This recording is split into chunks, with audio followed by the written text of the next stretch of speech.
the steel racks and plates in the business, all stamped with those really beautiful words. You don't see it too much, but now you do again, made in the USA. Right? And this company prospered and grew from humble beginnings in a Georgia manufacturing. What happened is you became, in a very short while, a Georgia manufacturing giant. But then you watched your core business start to fade. I just spoke to your great owner, and he's great, but he got hit by stupid politicians, basically, making specialized steel tire racks dwindle from 2 bustling shifts to 6 days a week down to 1 shift and 1 hour. 1 hour a week. Then you went back up to 2 days, then you went back to 3 days, then you went back to 1 day, then you went down to 1 hour. Because all the business was going to China and other countries from outside. And it wasn't only here, it was other plants also. I assume your friends, likewise, were having the same problem. Your jobs were being stolen as foreign nations dumped their subsidized products. Don't forget China and these other countries, they pay for it. It's all subsidized. You don't get too much subsidy. But they dropped the subsidized products on our market to try and put Americans out of business, and that's what they were doing.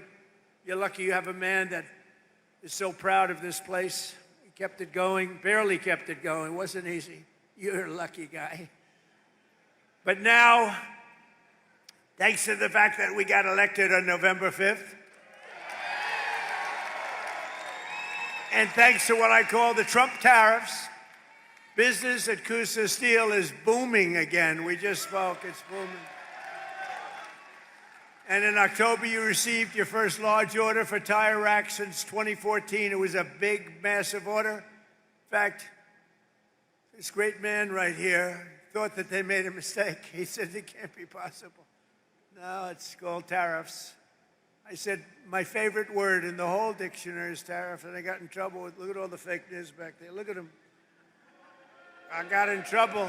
No, I got in trouble with them because I said, tariff is my favorite word in the whole dictionary. They said, what about family? What about God? What about wife, children? I said, all right, it's my 5th favorite word. Now I'm okay. They've treated me okay since I did that. They didn't like it when, but it's my 5th favorite word in the dictionary. You're back, you're producing at full speed, 2 shifts a day, and he's going to 3 shifts a day, 6 days a week. And you've got a backlog now that's 7 months long. What a difference. From a couple of hours a week to 7 months long. And it's all because you finally have a president who put America first. That's what it is. But it's also because I imposed powerful 50% tariffs on foreign steel where they were coming in and dumping crap all over our country. I ended every one of the Biden-era exemptions, and on August 18th, I added new tariffs to cover 400 derivative products, including steel racks, which is what you make. So I say congratulations, and what a great comeback. This is a comeback that 2 years ago, right, you were almost, I don't want to say out of business, but you're almost out of business. I guess he said you can say it. You were close. He was borderline. Started telling his wife, let's have tuna fish tonight, darling. Forget about the steak. But stories like this companies are right now playing out in cities all around the country, towns, villages, all over the country. And to think I have to be in the United States Supreme Court for many, many months waiting for a decision on tariffs. Without tariffs, this country would be in such trouble right now. Without tariffs, this country would be like your company was 2 years ago. What a difference it made. And you know who brought the cases against us? People that are China-oriented, people that have business in China that want to rip us off and keep ripping us off, and the tariffs had stopped us. And not only China, other countries too. People from other countries like Canada and others, they sue us. Canada has ripped us off for years. Not anymore, they're not. And I'm waiting for a decision from the Supreme Court. Can you imagine? We have to wait. I mean, I just heard the story today, and I've told it 1,000 times. I don't think I've ever heard it any better. I even took him back to the fake news where he related the story, that he was in serious trouble. There was no business. There was no business anywhere. How was this place 2 or 3 years ago? It was not just here, the whole area. It was a disaster. And now it's vibrant. And we have to justify this because people come from other countries because they ripped us off for 50 years, and now we're doing the same thing to them, and we're being very modest about it, right, Howard? We're being very modest about it. We could go a lot further if I want to, because what they've done to us, other countries, what they've done, they almost put us out of business. And I'll tell you, if I didn't win this election, and if you had a moron like Kamala or a moron like Sleepy Joe Biden, if you had these people back, our country would have been finished. We wouldn't have had a country. So just yesterday, I was visited by the CEO of the drug company, Novartis, and his name is Vaz, first name, great guy. And he came into the White House to see our great chief of staff, who happens to be with us. Where's Susie? Susie's with us someplace. She is great. First female chief of staff and the best chief of staff.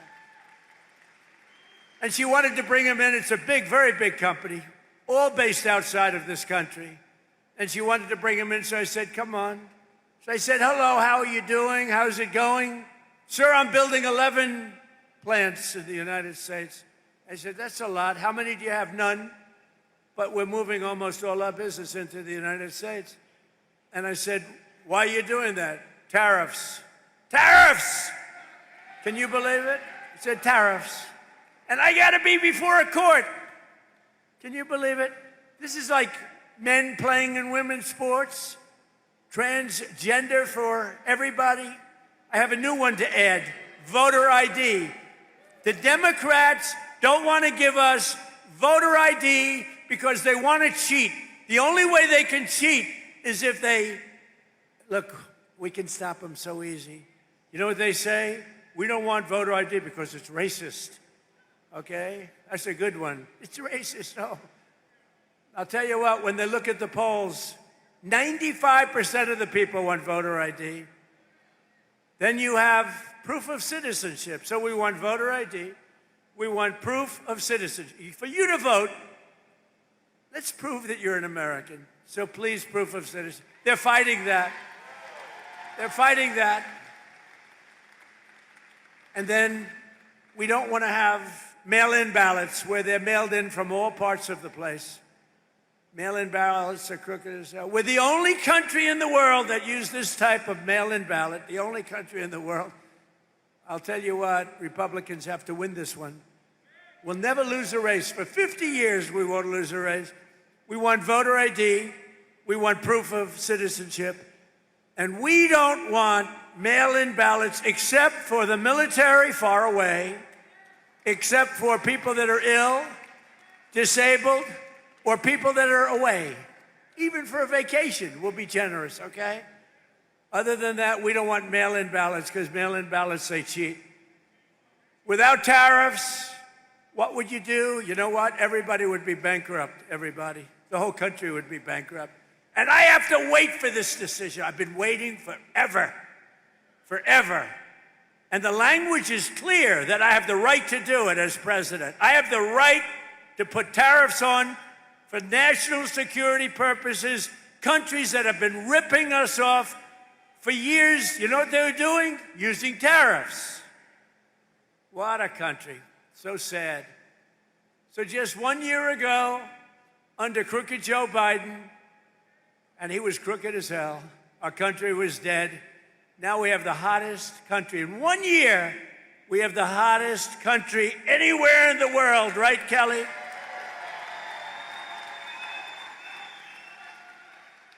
Remember when I used to say, Fuller sort of reminded me, I listened to your speech, very good. I'm endorsing that man, by the way, very strongly.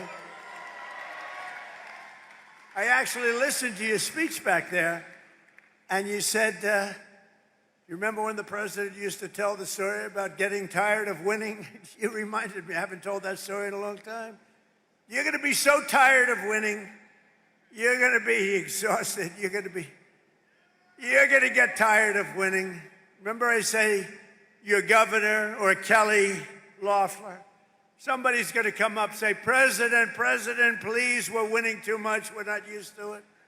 George is not used to it. We can't take it anymore. People are working too hard. They're making too much money. Please. We don't want to win anymore, sir. It's too much. I said, nope. We're going to keep on winning. The people of Georgia want to win. I'm sorry, Kelly. The people of Georgia want to win. Last week it was announced that the United States added 172,000 jobs in the private sector. We reduced if I wanted to have really great job numbers, don't do any cutting in the public sector. I cut off 400,000 jobs in the public sector, and then I add many more than that in the private sector. And those public sector people that got cut, they hated me, and now they love me, because they've all gone out and gotten much better paying jobs in the private sector, working right here for you. But we've created more than 5,000 manufacturing jobs in Georgia alone. And we've had a very good relationship with Georgia.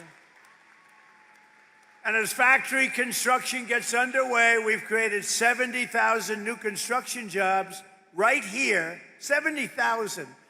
And you know what they're building? Factories like this. I said to that brilliant person right there, I see the yellow steel. You know what that is? That's a crane, brand new. I said, how long has that been here? He said, about 2 months. He said, tariffs brought it here, sir. Your policy brought it here.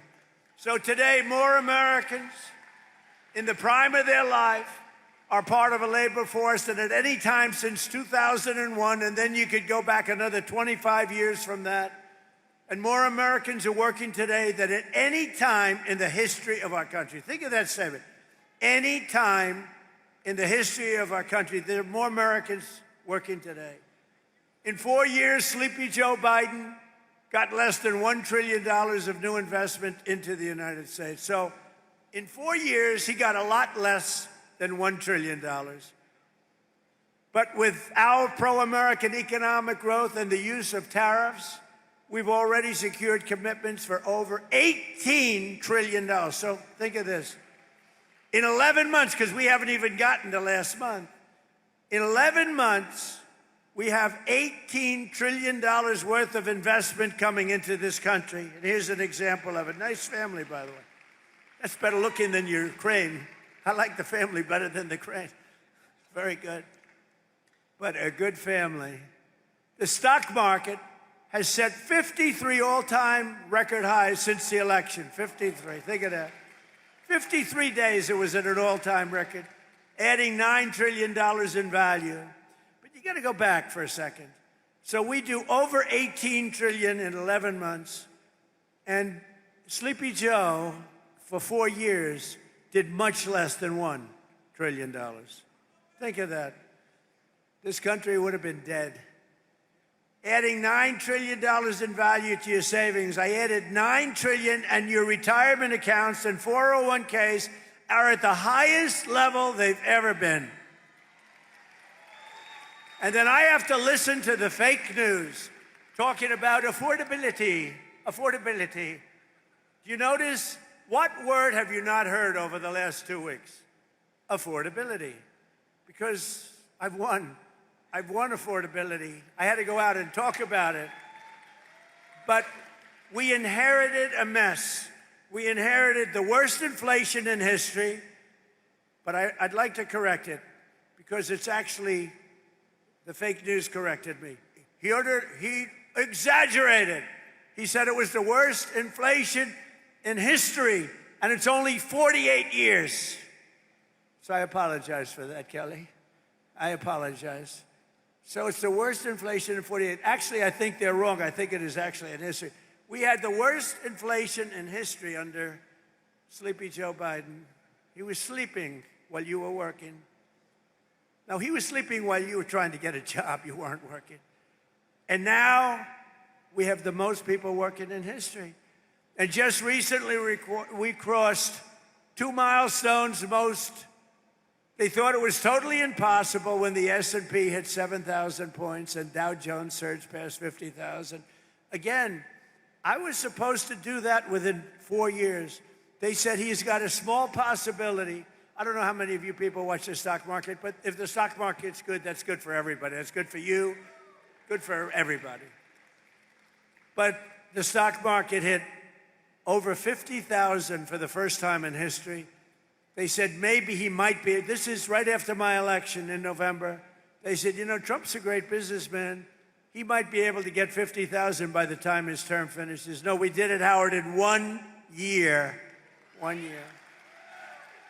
Under the last administration, every economic policy punished American workers and businesses like this one, while rewarding those who outsource to foreign nations. Under the Trump administration, our policy is the exact opposite, making it harder to outsource while rewarding those who invest, hire, grow, and build right here in the USA. We don't have countries coming in and stealing our businesses anymore. They were coming in for many years. I had it stopped in my first term. We had a great first term. We had the greatest economic numbers we've ever had until now. But this term, I will say, it's blowing my first term away. We've slashed a record number of job-killing regulations, cutting 129 old regulations for every one new regulation approved. Think of that. So we approve one, and we cut 129. And what that means is jobs. That's all it means. We ended the radical left war in American energy. Now oil production is up by more than 600,000 barrels a day, and natural gas production is at an all-time high. Plus, we have a great relationship with a country named Venezuela. You've heard about Venezuela? And we're helping them very much with their oil. They got a lot of oil, we do too, but we're helping them a lot. We took 50 million barrels of oil is right now floating very nicely in extremely large ships to Houston, where it's processed. And it's going to be great for Venezuela. The president's doing an excellent job, getting along great. But that was a very strong attack, would you say? It was a very strong attack. That wasn't like Jimmy Carter.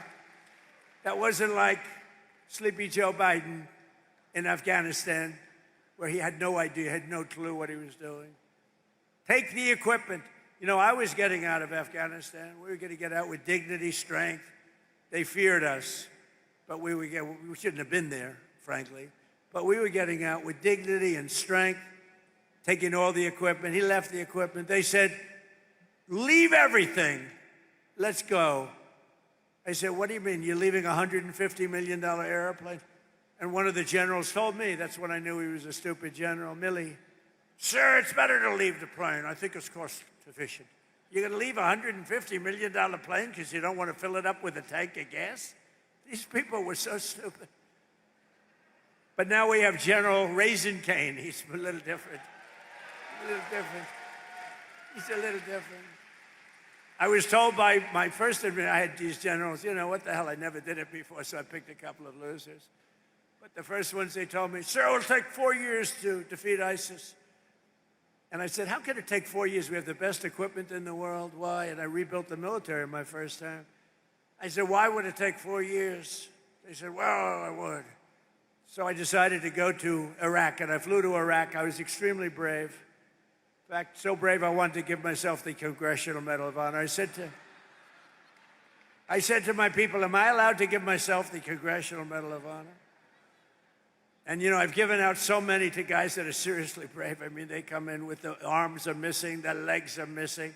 The stories are so unbelievable. And I said, no, it's a little stretch if I gave myself one of them. But it's one of those things. Someday I'm going to try. I'm going to test the law. Brandon, I'm going to say, let's give it a shot. Maybe I'll win in court after everyone sues me, after radical left lunatics sue me. Now watch. The fake news, you know I'm having fun. The fake news will say, Donald Trump wants to give himself the Congressional Medal of Honor. But he was rebuffed by the audience, who stood up and booed the hell out of him. No, they say that kind of stuff. It's amazing. They say, if I'm sarcastic, even a little bit, they make it sound. You know, I said one thing the other day, a little while ago, a month ago, 2 months ago. I said, I don't think I'm going to make it to heaven in front of a massive group of people, 56,000 people. And they were all saying, oh, what does he mean? I don't think I'm going to make it to heaven. I'm doing a great job for a lot of people, but I don't think so. I'm just not worthy of heaven. I'm not going to make it. And I was having a good time going, you know, I was having fun. I hope to make it. But I doubt I will, to be honest with you. A lot of you will. I'm not so sure. But I was having fun. The New York Times has a front page story. Donald Trump is now questioning his mortality. They made it like I was totally. So you can't joke. It doesn't work. Kelly Loeffler here, small business meaning big business. She's in charge of, she's a Georgia peach. She's a great one. But she's in charge of all of the small business loans. It's called the Small Business Administration. When you add it up, it's the biggest bank in the world or something, right? But she's done a fantastic job. Thanks, Kelly. To help businesses like this one expand production in the United States, we provided 100% expensing and bonus depreciation for all new equipment and capital investments, like that crane that you see back there. And it's all part of the Great Big Beautiful Bill. The Great Big Beautiful Bill is basically a tax cut bill. And you know, when you hear the fake Democrats talking about it, like, oh, the Great Big Beautiful Bill, you know, they try and mock it. We put 4 years worth of goodies into that bill, and everybody said it couldn't be done. You'd have to go into 17 different bills. It's all in that one, and that is cut after cut. It's basically tax cut and business expansion. It's one of the greatest bills ever passed. Remember that when you hear these phony guys like Hakeem, our low IQ, I guess, I mean, he's a pretty low IQ individual, but I hear him talking about no tax on tips doesn't matter, no tax on overtime matters, no tax on Social Security for our 1.8 million Georgia seniors matter. Who's a senior in this room? I refuse to raise my hand. I can't do it. I can't do it. I'm a senior. I can't believe it. I can't believe it. But think of it. No tax on tips.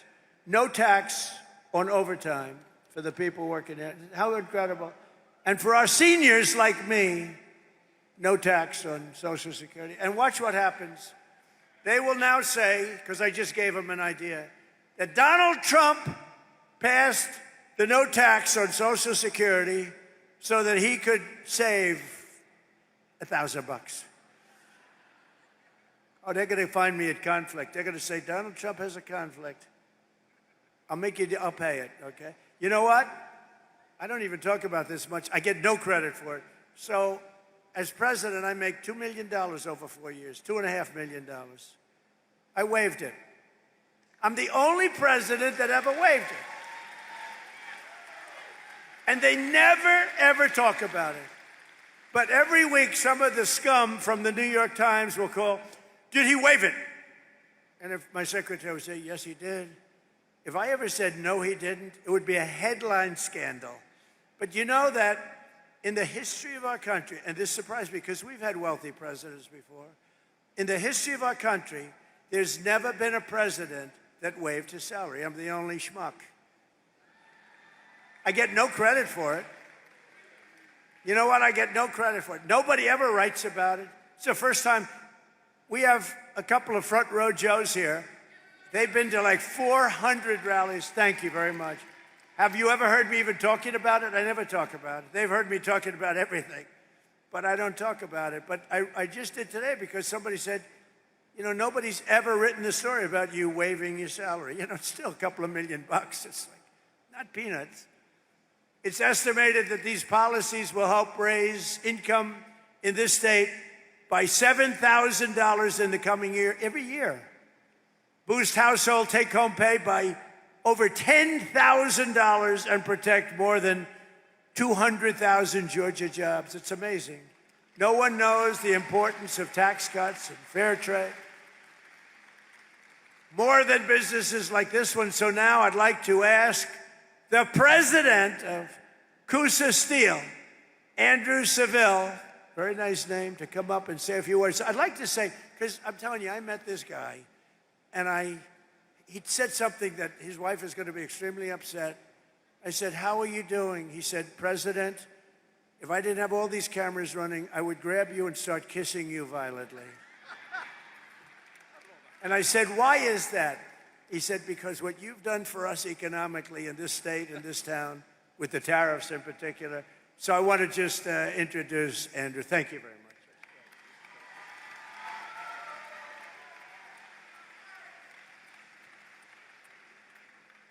Welcome to Kusa Steel.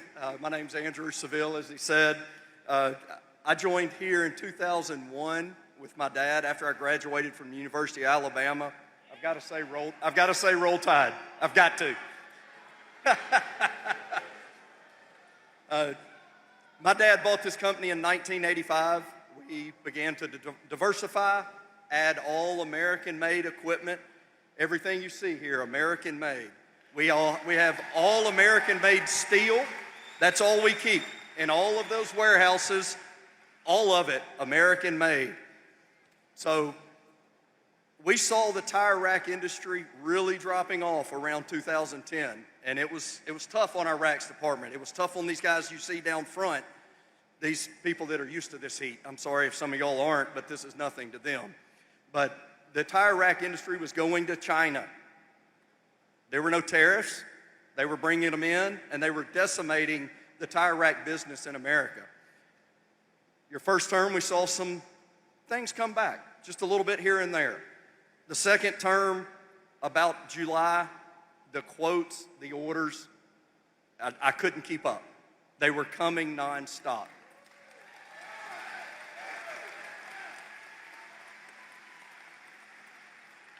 In October of 2025, we landed our first huge tire rack deal that we had in 10 years. This is going to keep our racks department busy for 2 shifts a day, 6 days a week, and we're pumping them out as fast as we can go, and they're all going to Shippensburg, Pennsylvania, right in America. Mr. President, what you've done for these guys down front, what you've done for our entire economy, what you've done for all of America, couldn't be done without your favorite word, tariffs. You did it. You're making America great again. You're making all of these guys more in their wages, and we couldn't be more than happy to call you Mr. President.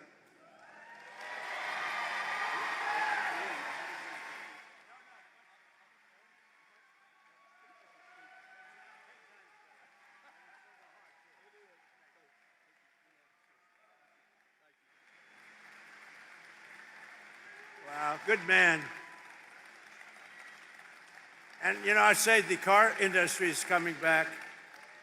The plants from Canada, they took a lot of our car business. That was a good job. You know, that's what he just said. You know, I had a speech to write, but I wanted to go from the heart. That's what you did, and much better. That's much better than reading a speech. But our car industry is coming back like nobody's ever seen. It's all coming. They stole it. 52% of our car industry over the last 30 years went to Germany, Japan, Mexico, Canada, all coming back. We're building plants all over the country. Nobody's ever seen anything like that. All because of, look, it's because of, I guess, November 5th, the election and all, but it's because of the election I did the tariffs. Nobody else would have done it because nobody else had the guts to do it. And a great man, a great economist came in yesterday and said, "Sir, you did something that nobody has ever done. Nobody. 22 Nobel Prize laureates on economics oppose you on your theories on manufacturing and other things, or the economy. And you were on one side and they were all on the other side. They said we'd be in a recession. And you were right. This is the boom like he's never seen before. And even crime is way down. Crime is at the lowest level in 125 years. before my father was born. But he said, what you've done is amazing. You had 22 Nobel Prize winners in economics, and you were the exact opposite of every one of them.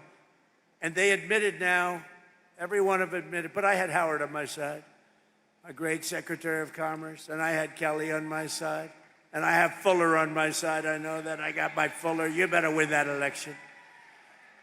And I had the Lieutenant Governor of this state on my side, Burt Jones. Burt Jones, you know, all these guys are coming in now, loaded up with some money. Who the hell knows how much money he's got? But Burt Jones has been here and been with you and been with me right from the beginning. He's been with me for so long, right from literally the first day. And Brandon, you've been so incredible. Secretary of the Treasury, that's pretty good. You've come a long way. He's a very successful state senator with me all the way. These guys are with me all the way. I'm going to introduce them in a second. Another Georgian whose workers will benefit from our tax cuts is Kirk Cowan. Kirk owns the GMC Value Mart, a family business and a fixture of this community since 1971 with 100% expensing. A lot of people don't know what that means, but basically, you'd be able to deduct over a 40-year period. We're letting you deduct your expenditure over 1 year. That crane is deducted, probably knowing him, I think the crane is deducted before you even took shipment. But no, you're allowed to do it. 1 year expensing, it's a big, big thing. It's why we had so many, it's why we were so successful in the first term. And now we even expanded it and we made it 10 years. In other words, it's good for 10 years.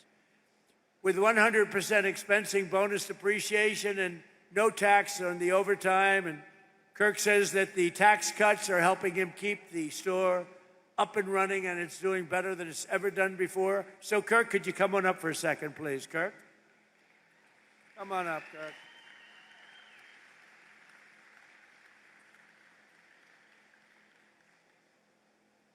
Good-looking guy. Come on.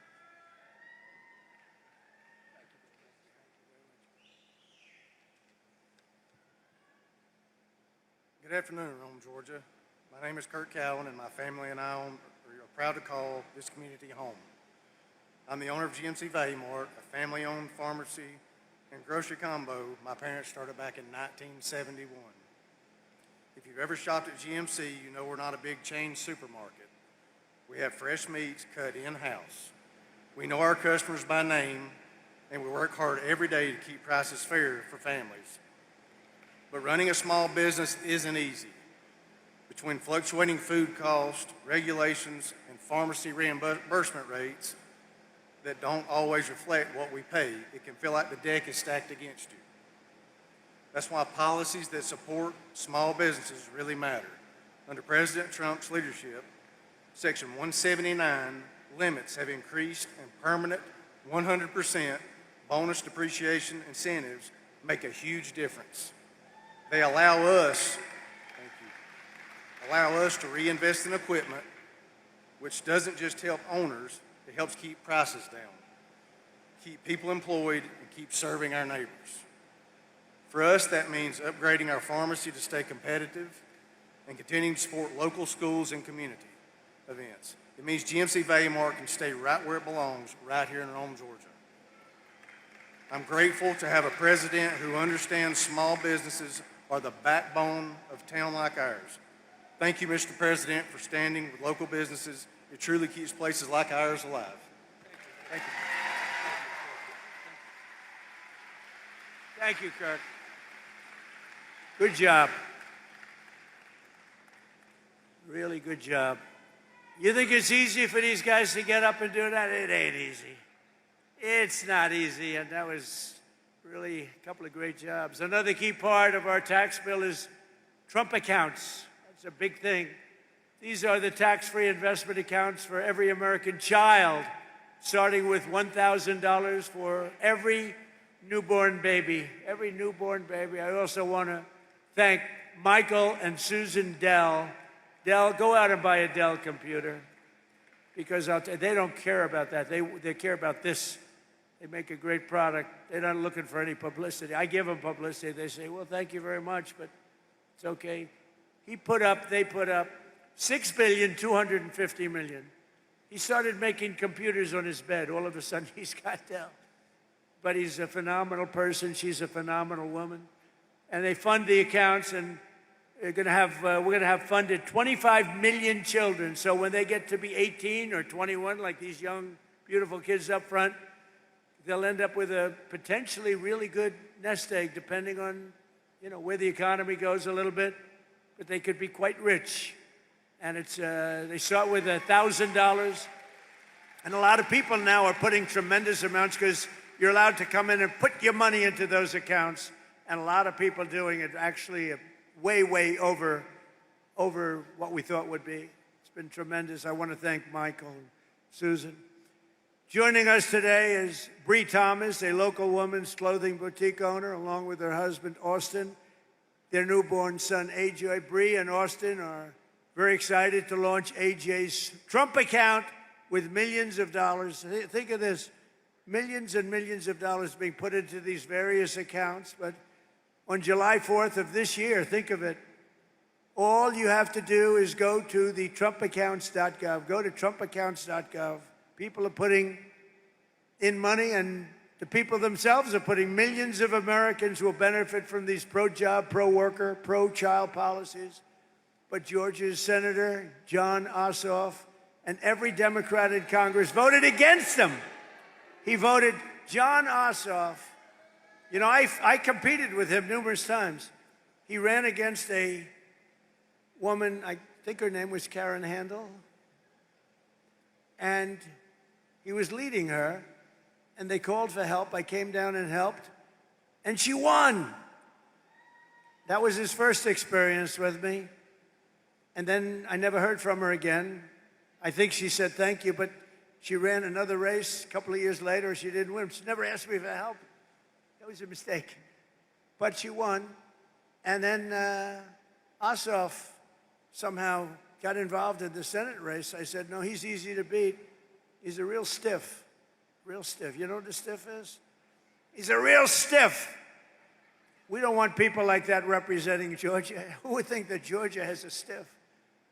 Anyway, and with us today are some of the amazing warriors who, unlike Ossoff, have stood up for the people of Georgia, including Congressman Brian Jack, Mike Collins, and Barry Loudermilk. You guys out? Come up, fellas, come up. I gotta get these guys up. These are great people. Come on up. Proud of everything. They're warriors. But Loudermilk is going to take it easy now. I can't believe it. She's leaving. I can't believe it. We want him to stay. Say hello, fellas. Come on, Barry. Mr. President, as I was sitting out there and I was looking back here at the crane, you remember first term we were all on the Trump train. I think we ought to have a Trump crane right here, right? See, Trump cranes all over manufacturing plants in the United States. Look, the greatest honor that I've ever had serving the people of Georgia is to work with this fine gentleman right here. Yeah, he called me back in Memorial Day weekend. I got a call from the White House and said, the President would like to come meet with you in the Oval Office on June the 1st. So I headed up to D.C. and I got over to the office early, and when I walked in, we got a picture made, and we were talking about something pretty important, about the investigation of January 6th. But after we talked about that, the conversation changed, and he started telling me about this golden era of America. And when I got back to the office, the staff asked, how did the meeting go? And I couldn't stop talking about the golden era of America. I said, we're going to return to that time in America that we all heard about, but our children have never experienced. And we are seeing that come to fruition right now because of your leadership. Thank you, Mr. President.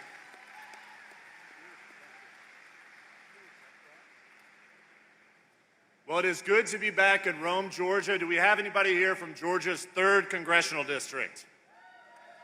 So that's my district, Mr. President, and the last time you and I shared a stage was in Rome, Georgia, 2 years ago when you endorsed me for Congress. It is special to welcome you back here. We're celebrating today passage of the Working Families Tax Cut, and as the President brought folks on stage, it is abundantly clear those tax cuts are working here in Georgia, they're working across the country, and they're going to help us win in 2026. I have the privilege of representing a district whose father represented behind me. Mike Collins' father, Matt Collins, represented my district for 12 years, and he's running to replace John Ossoff. So with that, I introduce Mike Collins. Thank you, Mr. President.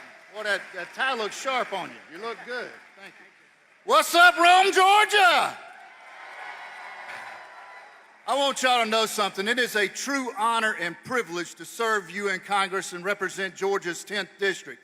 But I want to say one more thing. It is probably the greatest time in the history of this country to be a member of Congress because we've got true leadership and the guidance of President Donald J. Trump.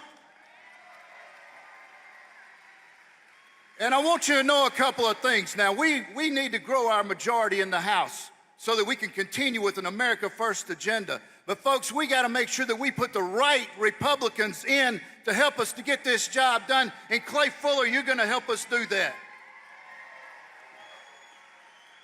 I'm going to leave you with one last thing. Go vote. You have got to get out and vote. You get out and vote. You help us grow this majority. You help us out in November. I'm going to kick Ossoff out of the state's U.S. Senate. We're going to restore Georgia values out in that Senate. And y'all, we're going to continue to take our country back. Thank you.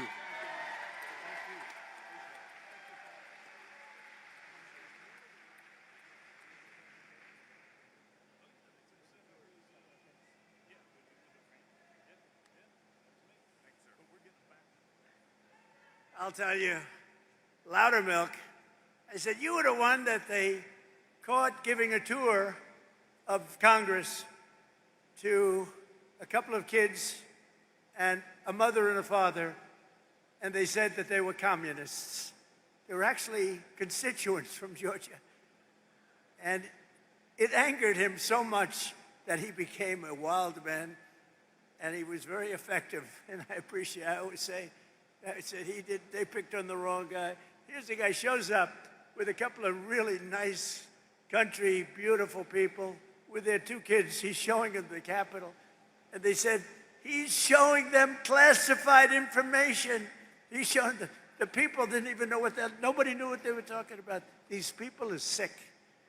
But I want to tell you, Loudermilk, that was very cool. You didn't take it easily. A lot of Republicans are nice. The Republicans are too nice. And they just sort of would listen and they won't comment. Barry decided to comment, to put it mildly. You made them go through hell. I want to just tell you, you've had a hell of a career. And I hear you're not running, and we're going to have somebody very good. You know that? But you are fantastic and did a great job. Thank you very much, Barry. Thank you. Great. Very proud of you. I also want to thank Commerce Secretary Howard Lutnick, who's got more good ideas. He's a very, very successful guy. Thank you, Howard. Howard Lutnick. We have some big things happening. And I introduced you already to SBA Administrator Kelly Loeffler, who's an unbelievable woman doing an unbelievable job. Never lets you down. Treasurer of the United States of America, Brandon Beach. He is a winner and a friend. And he's another one. I didn't know him, but I kept hearing these wonderful things about a guy named Brandon Beach, and he was fighting for us. By the way, did you see they raided the Fulton County storage house? And now the Democrats have hired a massive team of lawyers. They have the ballots. That should be no problem, right? They have the ballots. FBI came in and raided. They found plenty of stuff. And now they have the ballots. And the Democrats are fighting like hell, and I think it goes before a judge tomorrow, to not let anybody see the ballots. Why don't they want them to see the ballots after all these years? You know why they don't want? Because they cheated, that's why. They sent top lawyers down from New York to fight it. And I think it goes before a judge tomorrow sometime. They don't want them to see the ballot. They've taken the ballots. They have them now. After years, they got an order from the court signed order from a very respected judge, and now they're trying to stop anybody from looking. You know why? Because they cheated like dogs. Agriculture Commissioner from Georgia, Tyler Harper. Tyler, thank you. Nice hat. Nice hat. State Senator-elect Stephen McNeil, a great guy. Thank you, Stephen. Thank you. Great guy. State Representative Katie Dempsey. Thank you. Katie, great job, Katie. Thank you. Georgia legend, Ambassador, well, let me tell you, he may be, because you know, Burt Jones was a really good football player. And we have Gunnar Stockton here today, and he's really good. He's really good. But even Gunnar would admit that it's going to be tough to beat the legend of Herschel Walker. Do you agree, Gunnar? Come on.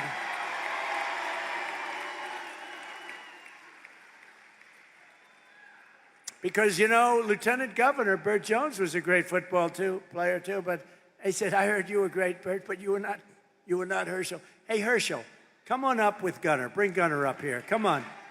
Gunnar has been a fan. I heard about this great quarterback for Georgia, young guy, handsome guy. We don't like handsome guys. I don't like being around them. I don't want anything to do with handsome people. But Gunnar is a big star and a really talented quarterback. But I heard, much more importantly, he's a Trump fan. So he was standing at the plane. And anybody that likes me, I like them. But I hear he's got a fantastic future.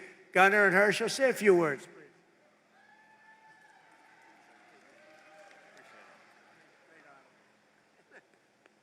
Oh, this is a great opportunity just to meet a president and Donald Trump. It's an awesome experience, and I'm just glad to be here.